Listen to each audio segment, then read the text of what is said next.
Good morning, everyone. My name is Franchesca Cubillo, and on behalf of my ancestors, the Larrakia, the Bardi, the Waterman, and the Yanyua, I'd like to thank Uncle Moogie. Thank you for the cleansing.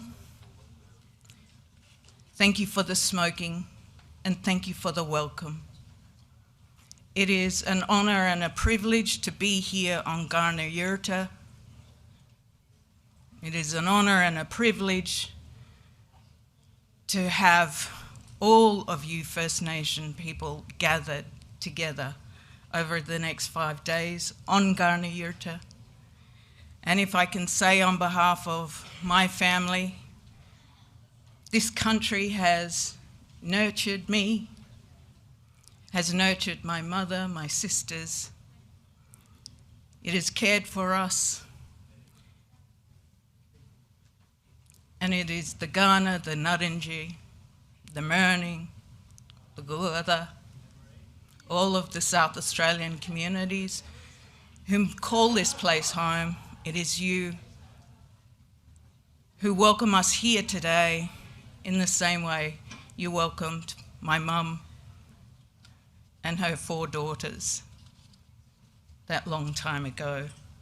But you also welcome some other aunties, and can I acknowledge my Auntie Marianne? You welcomed our uncles. There was a place called the Aboriginal Task Force, and it was in that place that you encouraged and supported First Nation people to tell their story their way, to speak truth, to feel strong together and be inspired from each other.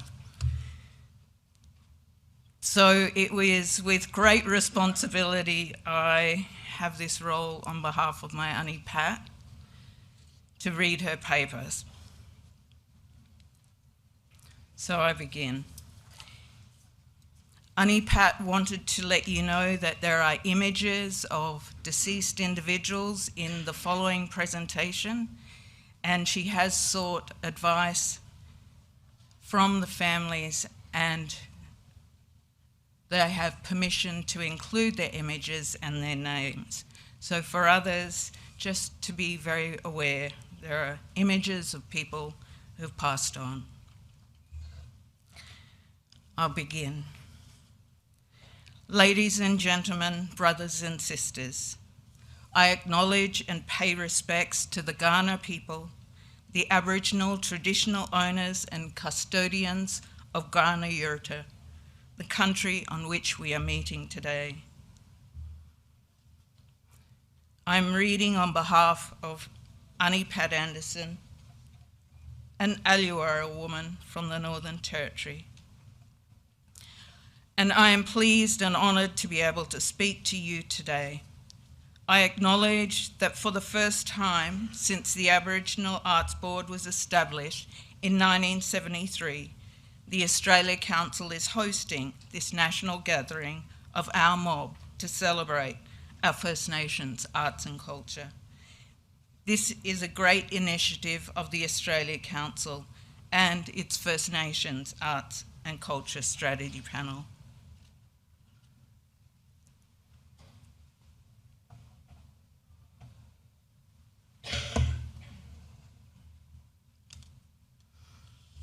I applaud and welcome it. However, I would also say that we have been coming together to celebrate and enact all aspects of our lives, from the sacred to the profane, for tens of thousands of years. Whenever we come together for important business, there is painting, song, dance, and storytelling, and it is always at the heart of the gathering. These things are central to our culture and profoundly integrated into our political lives, our economic lives, and our day-to-day lives in a way which is unique.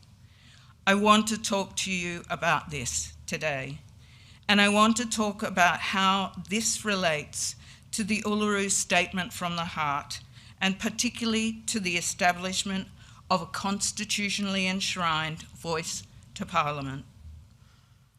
As you know, Aboriginal and Torres Strait Islander delegates from across the country met at Uluru in May 2017 and overwhelmingly agreed on 3 simple demands: voice, makarata, truth. I want to take you back now to Uluru by showing you a short video created by the Referendum Council about that historical meeting. After that, I'd like to talk about the hope held out by the delegates at Uluru and how the establishment of a voice to Parliament can help embed our perspective, our creativity at the heart of the nation state.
I think the messaging from the Uluru Convention is that Aboriginal and Torres Strait Islander peoples are going to take control back of this recognition process. I think what we heard from all the dialogues was overwhelmingly universal in that people wanted the tools to make an actual difference to their lives on the ground. We distilled all of the information that the 13 dialogues gave us and came out with a model that involved treaty making, a voice to the Parliament, and a truth commission. We cannot continue to go on anymore being voiceless and powerless in our own lands. So far we don't have any say in any legislation, any policy at all. So from here, what we're saying to Australia is this relationship between us, this very poor relationship, full of rampant racism and what have you, has to stop. The country has to be mature and sophisticated enough to have an intelligent conversation so we can all move forward and solve this unfinished business between us all, because it's definitely time.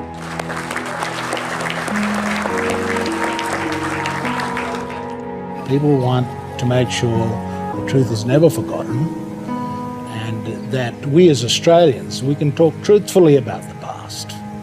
We should never let the past be a burden upon us, but at the same time, it will always be a burden if we don't face up to it. And denial is no solution to that burden. In fact, the weight of that burden increases the more determined we are to try and force a denial and a forgetfulness about it. So one of the really strong messages from all of the dialogues, but emphasised here this week, is that the First Nations want our own people and the rest of Australia to engage in a process of truth-telling, a lot like other societies that have been racked by division and the wounds of the past. A lot of other societies have established truth-telling processes to lay the groundwork for a more united future, and this is what our people have done here this week. In my work as a United Nations expert, I've been able to look across, the 70 countries of the United Nations who have significant Indigenous populations and see that kind of voice to the Parliament, that kind of parliamentary institution is quite a conventional way that member states accommodate Indigenous peoples within the state. So it's no surprise to me that that has come up as a significant legal reform option for communities who feel like they don't have any power and they don't have any voice. And what we did hear from the dialogues right around the country is a very strong sense of powerlessness and voicelessness. People feel they don't have community control anymore. They feel like their communities are run from Canberra. And I think that's a really important message for the Prime Minister and opposition leader to hear, that communities feel so profoundly unhappy with the way Aboriginal polities are situated and located within the life of the Australian state. There's heaps of overlap, heaps of common ground, heaps of common themes, and of course the consensus was around us calling for a voice to Parliament, constitutionally mandated. It is a substantial proposal. It's a critically important proposal, and the message that came out of the dialogues was unanimous on this, and it was confirmed as the priority. But the hopes of our people are that it will be this voice that sets up the next stage of our movement towards agreement making under a Makarrata Commission. The old idea of a Makarrata is more than 30 years old. It's a well-established idea, a Yolngu name for people coming together after a disagreement. And so the concept of the Makarrata has been re-invoked in our struggle, and where the Uluru Statement says that one of the functions of the Voice to Parliament is to advocate with government the establishment of a Makarrata Commission to supervise agreement making between First Nations and governments.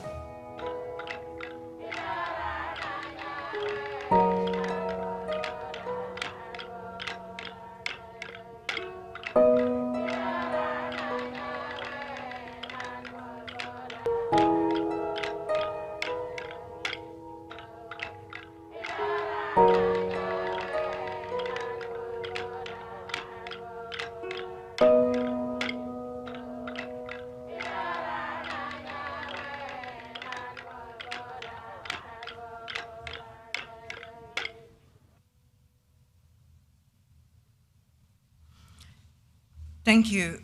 I'm sure you noticed in this video the importance of song, dance, storytelling and painting at the Uluru Constitutional Convention. That is how it has always been for us. Art, in whatever form, is central to our body politic. All our important occasions are ceremonies, and all ceremonies involve art. When we gathered at Uluru to debate the way forward on constitutional change, our diverse peoples from across the nation brought songs, dance, and storytelling to share with hundreds of other delegates. These were not just for entertainment, these were an integral part of our gathering. Our artists, our art, our culture were our inspiration and our guide. They were inseparable from the debates and the ideas about change. You can see here in these images the dancers who came to share their culture, their commitment to change, and their vision.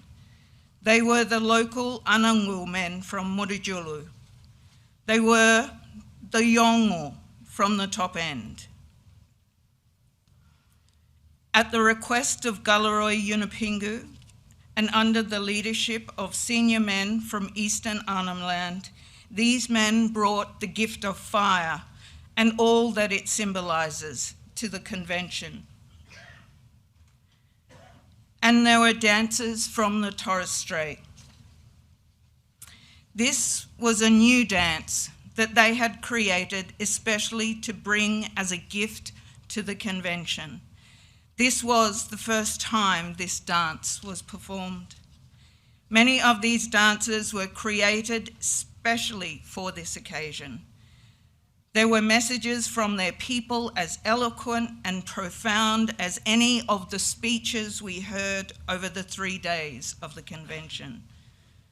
But of course, it wasn't just dance and song and ceremony. The words of the Uluru Statement itself is embedded within a painting. The two are inseparable.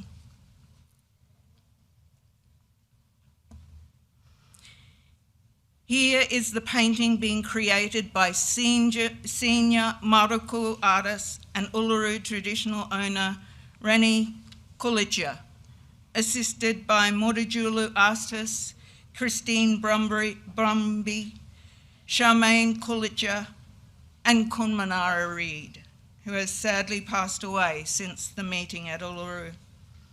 This painting depicts Uluruku Jukuba, the Uluru story. Once again, the purpose of the art is not just to make the Uluru Statement resonate, vibrate, and be beautiful, though it also does that. The artist wanted to infuse into the painting the spirit of everybody that was there gathering on their country. And Reni Kulicha also said later, Uluru's power comes from the stories that converge there. This painting shows all the stories of Uluru, and the statement is placed at the centre where the power resides, she said. Just as the Constitutional Convention was both a political meeting and a ceremony marked with dance and song, so the Uluru Statement itself is an artwork as well as a political document. The two are inseparable. This follows other important political documents and artwork, such as the Yirakala Bark petitions of 1960s and the Purrumpa Statement of 1988. After we had finished the Constitutional Convention at Uluru, we went straight to Canberra for a question and answer program, Q&A. This was held in the Great Hall at Parliament House, and the room was packed right to the doors at the back. You couldn't have squeezed a grain of rice in. What struck us, Megan Davis, Noel Pearson and I, was the shocking sight of the Bark petition and the Purrumpa Statement imprisoned behind glass on the walls of the Great Hall. We looked at each other and whispered that the Uluru painting is never going to be captured and held under glass in Parliament House or any other non-Aboriginal institution. So the plan is for the Uluru Statement and painting to be housed in a special room at the existing art gallery at Uluru. For us, art is inseparable from culture, and culture is inseparable from who we are, from our relationship to the land and with each other. We are the first peoples of this place. We have 75,000 years of more of kinship, cosmology, and caring for country. We are the first astronomers, storytellers, dancers, singers, scientists, orators, and painters of Australia.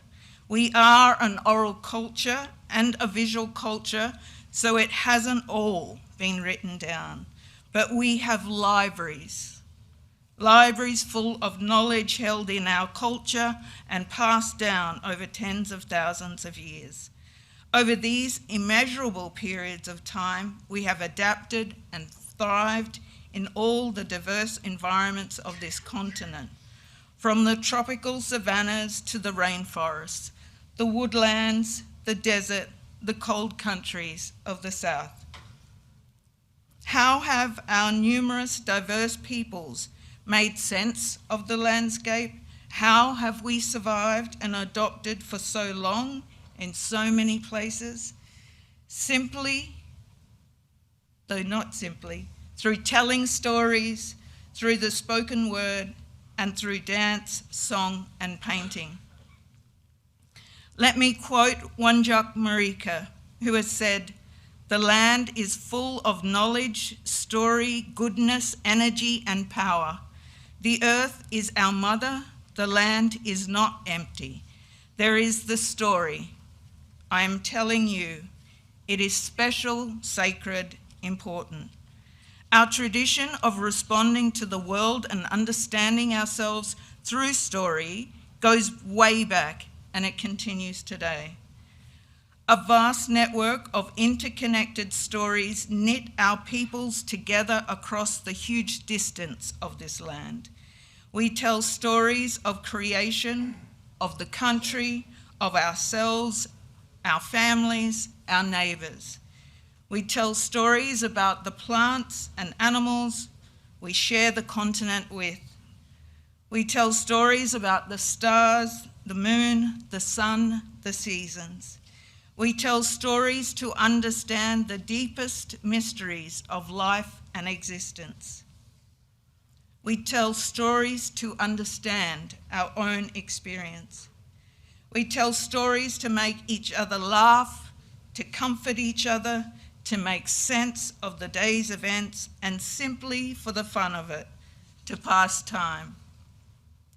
For many of us, we still find a story, a narrative, to be the easiest way of getting across what we are trying to say.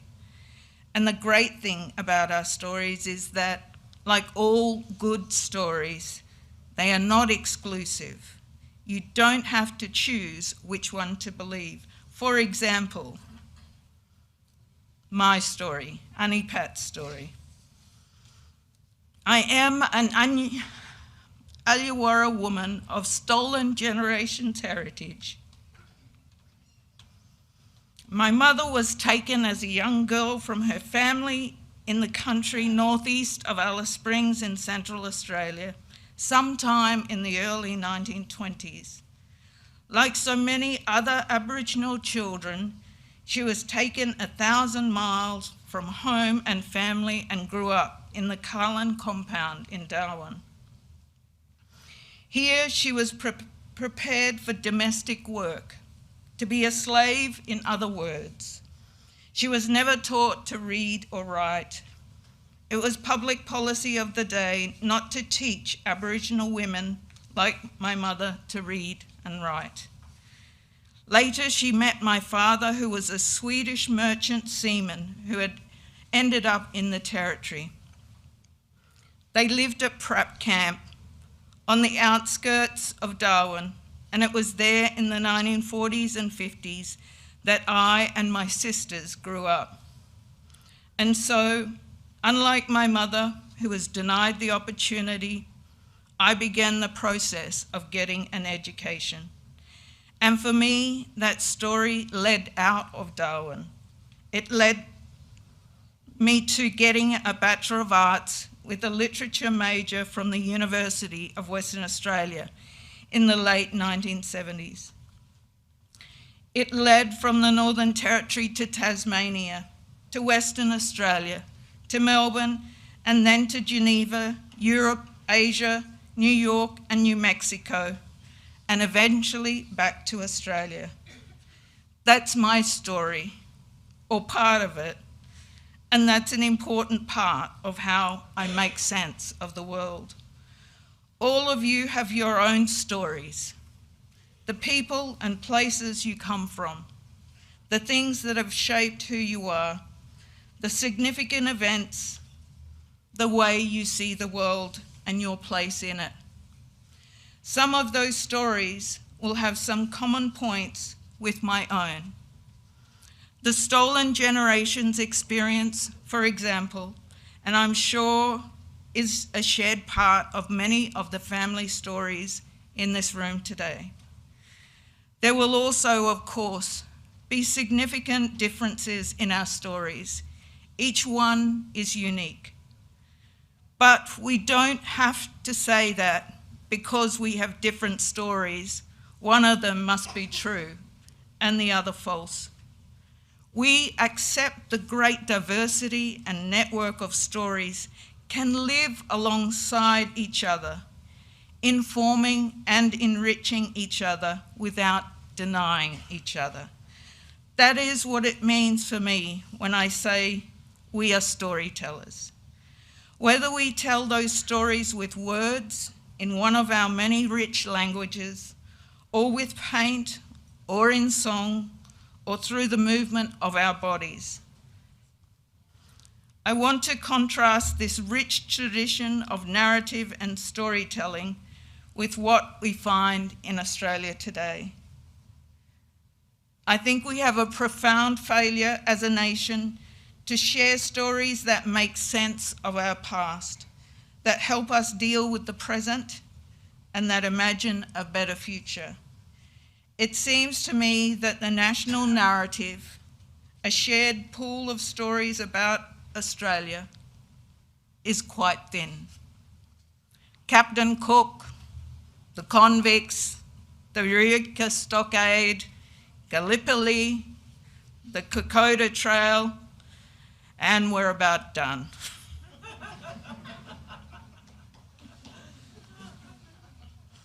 This is strange because the stories of Australia, beginning with our own First Nations stories, are as rich and diverse as anywhere in the world.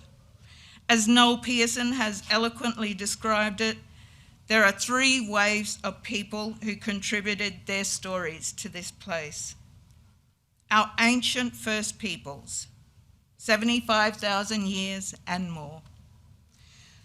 There are those people who came in 1788 and after, and the peoples who have come from out of Europe and Asia and who continue to try to come across to Australia today, often fleeing persecution and seeking a better life. We have some great storytellers from all of these waves of people, writers, artists, poets, dancers, and songwriters. Yet, comparatively few of these stories, particularly from us, the First Nations of this continent, and the latest arrivals, those who are just arriving, seem to get into the national consciousness. The stories are out there, but they are kept behind closed doors, so to speak.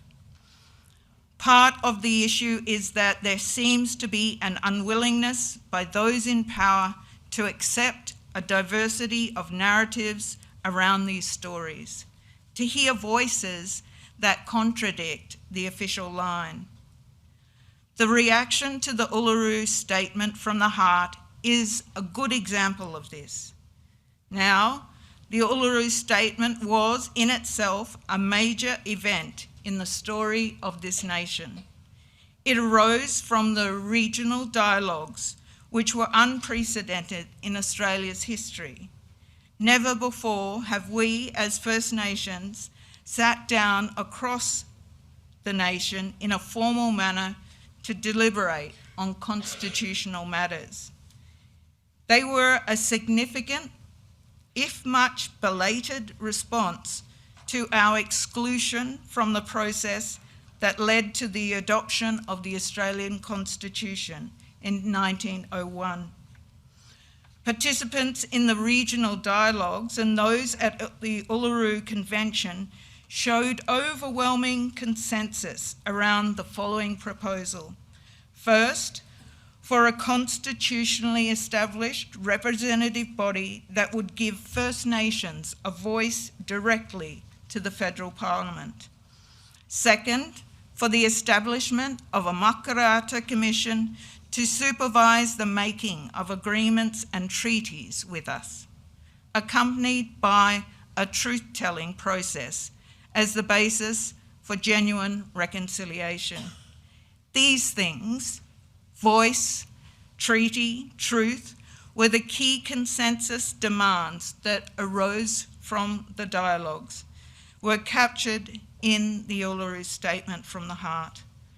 But in addition, the Uluru Statement demands were fundamentally for the inclusion of our voice and our stories in the national narrative. In particular, the demand for a process of truth-telling was fundamental. It demanded a shared, truthful understanding of our shared history, of how we have come to where we stand today. The true story of colonisation must be told. It must be heard, and it must be acknowledged, because this is still not the case. This is difficult and painful territory for us as well as for mainstream Australia. However, hearing this history, hearing the stories is necessary before we can come to some true reconciliation, some genuine healing for both sides. Unfortunately, the response from many of those in power in Australia at the time showed that they were not open to hearing our voices or our stories. Our simple, achievable, and just demands were met by years of denial and dismissal by previous governments. The proposal to establish a voice to the federal parliament was immediately and wrongly painted as an attempt to establish a third chamber of parliament and dismissed out of hand.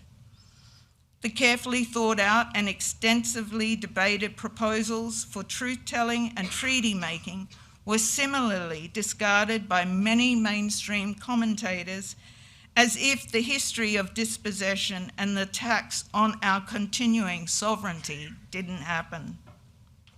Our stories, our narrative, seem to be seen as an invention to make non-Aboriginal Australia feel guilty. But the process of truth-telling is not about guilt.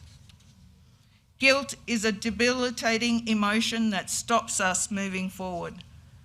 What the Uluru Statement demand is about is respect and acknowledgement of our stories, of their inclusion in the national narrative.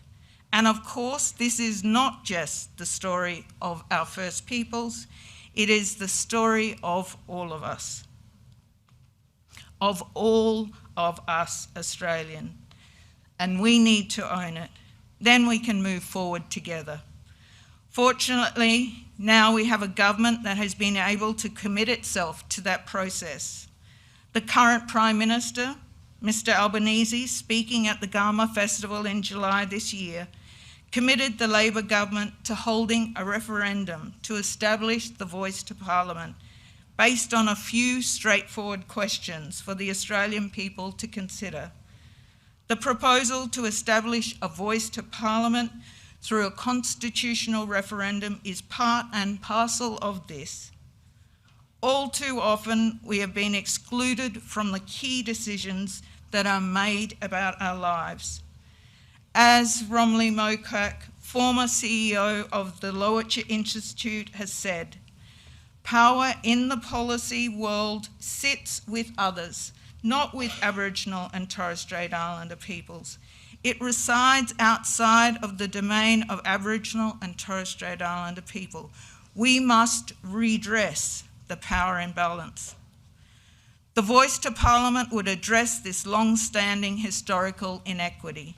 It would lead to better, more effective policies and programs, ones which worked with us rather than, as so often, against us.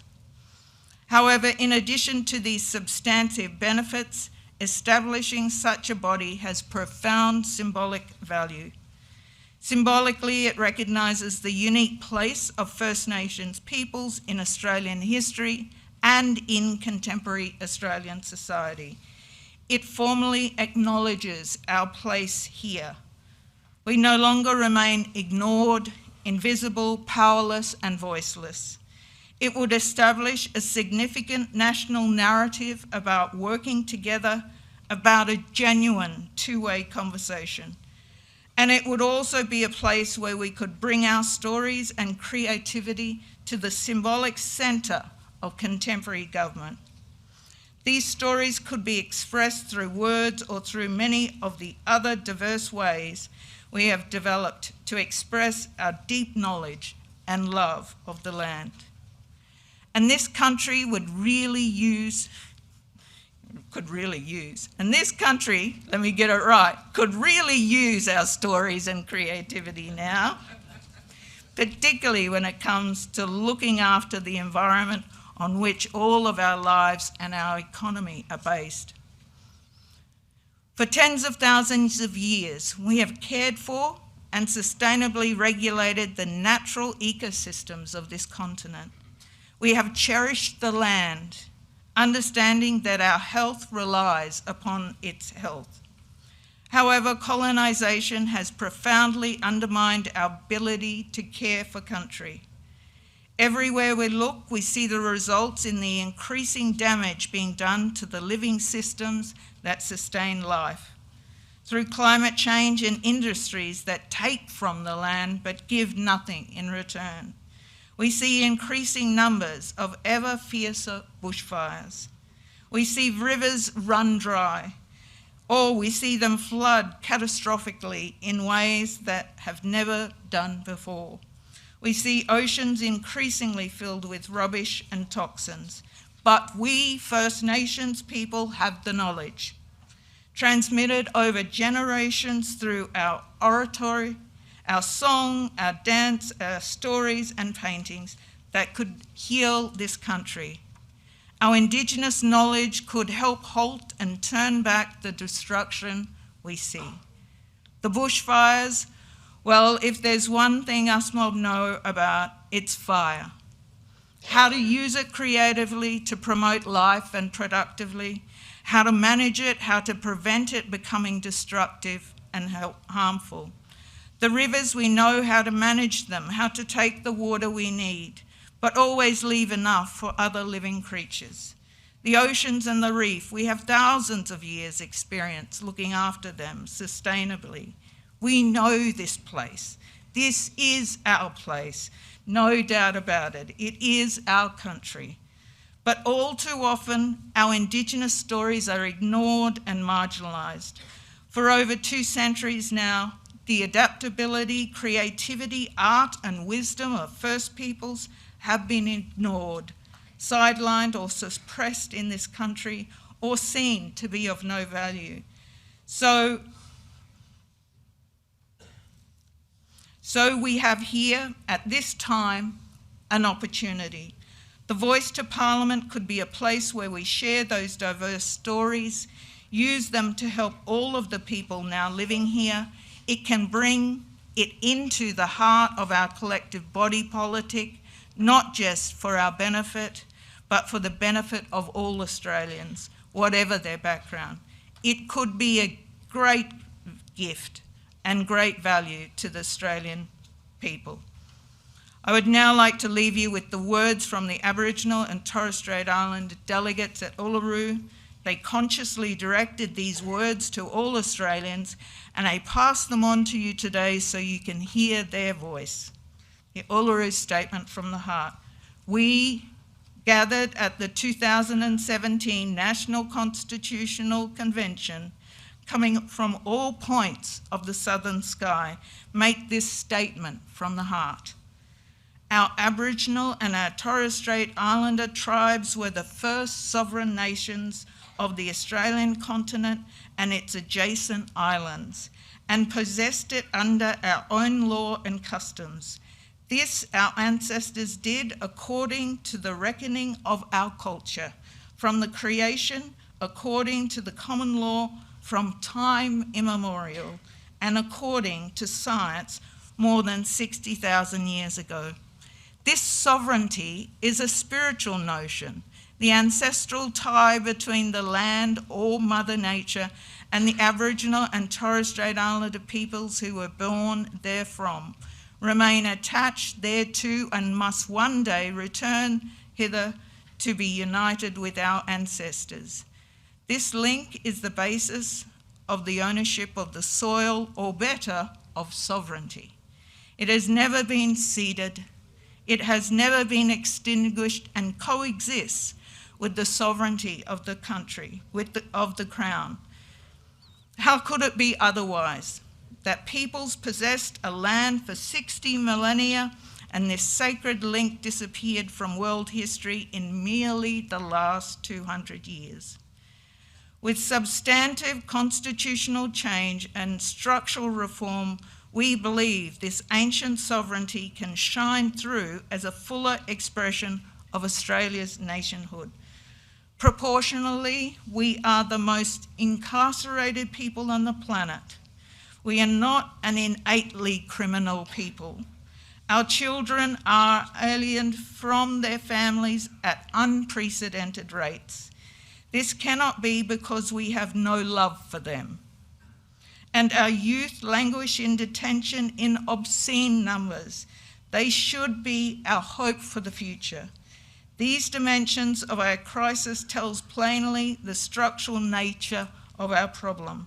This is the torment of our powerlessness.